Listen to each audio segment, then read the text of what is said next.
Morning friends. मैं doctor Atul Kumar Garg आज आपके लिए एक बहुत ही प्यारी सी इंटरेस्टिंग सी प्रॉब्लम लेके आया हूँ। हम हमेशा थोड़ा सा टिपिकली सैड वाली प्रॉब्लम को सॉल्व करते हैं, तो मैंने सोचा कि कुछ चटपटी सी होनी चाहिए। आज ये प्रॉब्लम है मेरे बड़े भाई की।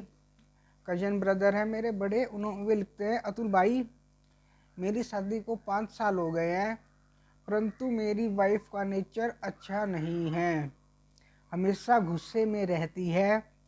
क्या करूं? डिवोर्स दूं या भविष्य में ठीक हो जाएगी?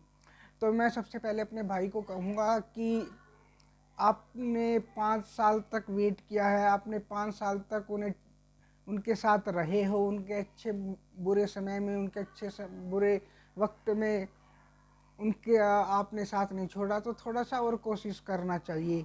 और इसमें भी सबसे ज़्यादा ज़रूरी बात ये है भाई कि अगर आप पता लगा सके कि इसकी वजह क्या है, आप बुरा ना माने, पर मैं आपको बताता हूँ कि ऐसे केस में जब मैं डील करता हूँ एज ए काउंसलर, जब मैं डील करता हूँ तो मैं देखता हूँ कि 70 to 75% केस में क्या होता है कि वो लड़की अपने कॉलेज टाइम में या मैरिज से पहले किसी और लड़के को पसंद करती होती है और उसकी शादी ज़बरदस्ती करवा दी जाती है।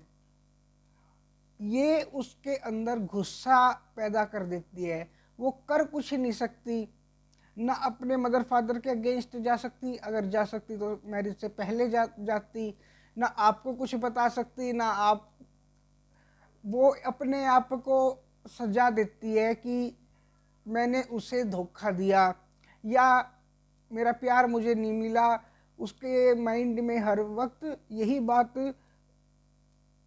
दोहराने, यही बात घूमती है। और इसकी एक तो वजह ये हो सकता है, आप उनसे प्यार से बात कीजिए, और एक वजह ये हो सकता है, सेकंड वजह हो सकता है, ये जहाँ तक मैंने नोटिस किया है और मैंने काउंसलिंग की है, बच्चों का ना होना। आपने लिखा नहीं कि आपके बच्चे हैं या नहीं है। जब एक औरत प्रेग्नेंट नहीं होती पहले साल में या दूसरे साल में या तीसरे साल में, आई मीन टू से कि मैरिज के बाद अगर जल्दी प्रेग्नेंट नहीं होती, तो ये भी उसके गुस्से का एक कारण बन जाता है। ये उसके अंदर इतनी स्ट्रेस पैदा कर देता है, इतनी स्ट्रेस पैदा कर देता है कि वो हर कीमत पर, हर कीमत का मतलब अगर मैं लगाऊं कि किसी की कैपेसिटी 2 लाख रुपए है, तो वो 5 लाख खर्च करके भी यही चाहेगी कि मैं माँ बन जाऊं, और किसी भी हद तक माँ बन जाऊं। और मैंने बहुत से ऐसे लड़कियों को देखा है, मैंने ऐसे कई लड़कियों के साथ इंटरव्यू किया है जो सिर्फ बच्चे के लिए किसी और के साथ भी जाने को तैयार हो गई, इस हद तक पागल हो जाती है। तो आपने ये लिखा नहीं है, आप नेक्स्ट टाइम ये ज़रूर लिखिएगा कि आपके बच्चे हैं या नहीं।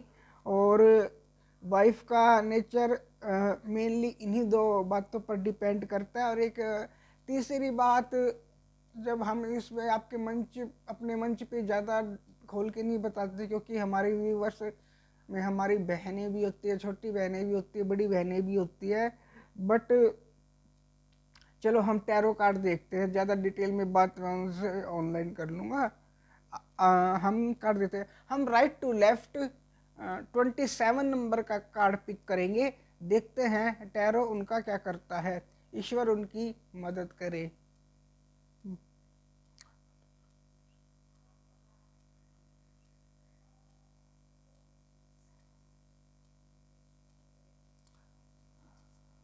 हमें उनका कार्ड मिला है क्वीन ऑफ कप्स। मैं आपको कार्ड दिखा देता हूँ एक बार। कुछ, हाँ अब ठीक से दिख रहा होगा। ये होता है क्वीन ऑफ कप्स का कार्ड। इस कार्ड में क्या है, ये कार्ड क्या दिखाता है? सबसे पहले तो फर्स्टली तो ये कार्ड दिखाता है कि आपका भविष्य ठीक हो जाएगा। अच्छा, अब आपकी प्रॉब्लम्स के बारे में डिस्कस करते हैं। ये जो लेडी है, लेडी फिगर जिसे बोलते हैं हम, ये फीमेल फिगर जो है, उसके अंदर दो खास बात है। पहली तो वो प्योर है, यानी कि उसका बिफोर मैरिज का ऐसा कोई गलत इरादा नहीं रहा, ना कोई था, ना कोई ऐसा संपर्क था। वो बिल्कुल प्योर सोल्व है। प्योर सोल्व का मीन्स, वैसे तो हम टैरो में प्योर सोल का मीन्स 1 या 1.5 साल के बच्चे जो होते हैं, 2 साल के बच्चे होते हैं, उन्हें ट्रीट करते हैं, वो प्योर सोल होते हैं।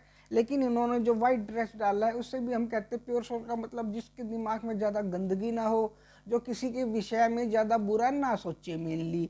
तो इनका वाइट ड्रेस है, ये किसी के बारे में ज़्यादा बुरा नहीं सोचते हैं। ऐसा नहीं है कि वो आपके साथ ही ज़्यादा गुस्से में रहती है। तो ये क्या है, अब इसके बारे में डिस्कस करते क्यों रहती है।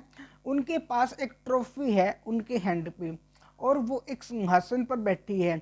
सिंहासन के ऊपर 2 बच्चे हैं, न्यू बॉर्न बेबी। मैं आपको फिर से दिखाऊंगा कि उनके ऊपर 2 बेबी है। मैं आपको फिर से क्लिक करवा देता हूँ, आप देखेंगे तो एक तरफ ये वाला बेबी है और एक ये बेबी है। ये जो 2 बेबीज है, तो ये 100% श्योर करते हैं कि एक तो आपके बच्चे नहीं हैं और वो इस चिंता में है। सेकंड, ये अपनी नज़रें सिर्फ एक ट्रॉफी की तरफ इन्होंने लगा रखी है, उन्हें गौर से देख रही है और उन्हें बहुत कस के पकड़ा हुआ है। इसका मतलब, और उसके पाँव के नीचे येलो येलो गोल्डन कलर का कारपेट है, जिसपे कुछ रेड कलर के स्टोन है, कुछ येलो कलर के स्टोन्स हैं, मीन्स कलरफुल स्टोन्स हैं। उसके आगे दरिया है जिसमें रिपल्स बने हुए हैं। मैं आपको रिपल्स का मतलब भी बताऊंगा। तो मेरे कहने का अर्थ ये है कि इस सिचुएशन में इस कार्ड को अगर हम डिफाइन करें, तो सबसे पहले हम डिफाइन करेंगे इनके एटीट्यूड का, इनकी पर्सनैलिटी का, इनकी सोच का। तो एक बात तो हम क्लियर कर देते हैं, आपके मन से ये डर निकाल देते हैं कि बिफोर मैरिज इनका ऐसा कुछ होगा जिस वजह से ये परेशान है। नहीं, ये अपना सारा कंसंट्रेशन सिर्फ एक ट्रॉफी के ऊपर लगाए हुए हैं। वो किसी एक ऐसी चीज को हैंडल किए हुए है कि वो सोचती है कि ये मेरे हाथ से ना निकल जाए, अगर ये निकल गया तो सब बर्बाद हो जाएगा। अब वो क्या हो सकता है, अब वो ट्रॉफी कुछ भी हो सकती है। ट्रॉफी एक जीत का मीनिंग शो करती है, एक विक्ट्री का मीनिंग शो करती है। वो अपने अपने एक लेडीज अपने पति को, जब उसकी शादी होती है नई नई, तो अपने पति को अपनी विक्ट्री मानती है। कहती है कि गॉड ने हमें मुझे ये दिया है, मेरा पति है, पति परमेश्वर है, समथिंग लाइक दैट। तो वो भी एक विक्ट्री होगी, और वो अपने पति को छोड़ना नहीं चाहती, सारा ध्यान उसके ऊपर केंद्रित करना चाहती है। बट जो रिपल्स बन रहे हैं उनके पाँव के नीचे, मैं आपको फिर से ये दिखाऊंगा, उनके पाँव के नीचे जो रिपल्स बन रहे हैं, ये वाटर के रिपल्स बनते हैं, इमोशंस को क्रिएट करते हैं। जब इमोशंस सैड होते हैं तो ये रिपल्स ज़्यादा बनते हैं। तो यहाँ पे इनके रिपल्स ज़्यादा बने हुए हैं, यानी कि ये किसी ना किसी बात से थोड़ा सा टेंशन में है, ये किसी ना किसी बात को थोड़ा सा इनमें स्ट्रेस है। और जैसा कि मैंने पहले ही बता दिया कि इन्होंने अपने हाथ में एक ट्रॉफी को बहुत टाइट से पकड़ के रखा हुआ है, जिस पे इसकी नज़रें हैं। वो हो सकता है कि आप, एक इसमें हो सकता है सर कि कहीं वो इस बात से डरी हुई हो कि कहीं आपका अफेयर तो कहीं नहीं है। वो आपकी तरफ देख रही है, आपको होल्ड कर रही है बहुत टाइटली।